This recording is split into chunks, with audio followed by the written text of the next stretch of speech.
বিগত সরকারের অনেক কিছুই খারাপ ছিল। আপনারা সকলে দোয়া করবেন এবং কোনো বিচার আচার ছাড়াই মোটামুটি একটা এই ফর্মুলা চলছে। বিগত সরকার যেটা হ্যাঁ বলেছেন এখন সেটাকে না বলতে হবে, বিদেশ সরকার যেটাকে না বলেছেন এখন সেটাকে হ্যাঁ বলতে হবে। সব কিছুকে বিচার বিবেচনা করা উচিত। এই বীর সৈনিকদের স্মরণে আজকের দিনটিকে যে শহীদ সেনা দিবস ঘোষণা করা হয়েছে, এটা আমি মনে করি সাধারণভাবে আমাদের সকলের অন্তরের দাবি পূরণ করা হয়েছে।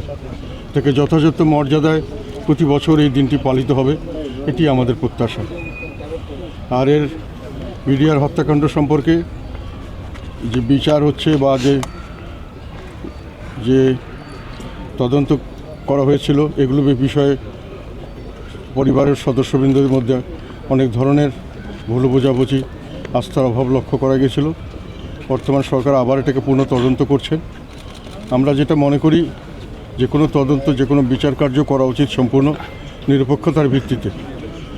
কাজেই বর্তমানে যেটা হচ্ছে সেখানেও আমরা আশা করব সম্পূর্ণ নিরপেক্ষভাবে, নিরপেক্ষ দৃষ্টিভঙ্গিতে যেন এই তদন্ত কার্য এবং পরবর্তী কার্যক্রম করা হয়।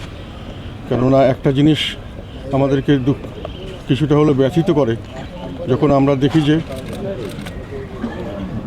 বিগত সরকারের অনেক কিছুই খারাপ ছিল, কিন্তু এখন একটা নতুন ধরনের সংস্কৃতি চালু হয়েছে। বিগত সরকারের যা কিছু ভালো, এখন সেগুলোই হলো খারাপ।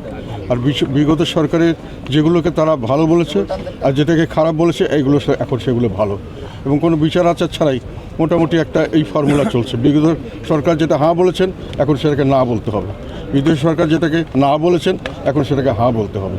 এটাতে আমি মনে করি নিরপেক্ষতা ক্ষুণ্ণ হয়। সব কিছুকে বিচার বিবেচনা করা উচিত এবং সম্পূর্ণ স্বাধীন এবং নিরপেক্ষভাবে করে এই বিচার কার্যগুলি সম্পাদন করলে আমি মনে করি পরিবারের সদস্য সকলেই তো সুখী হবেন। আমিও শহীদ পরিবারের সদস্য বলা যায়।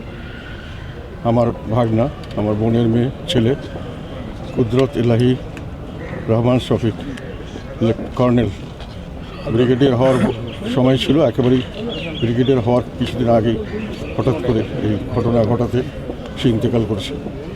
তার জন্য আমি সবসময় এখনও অন্তরে একটা ব্যথা অনুভব করি। আমার সবচেয়ে প্রিয় আমার ভাগনা ছিল সে।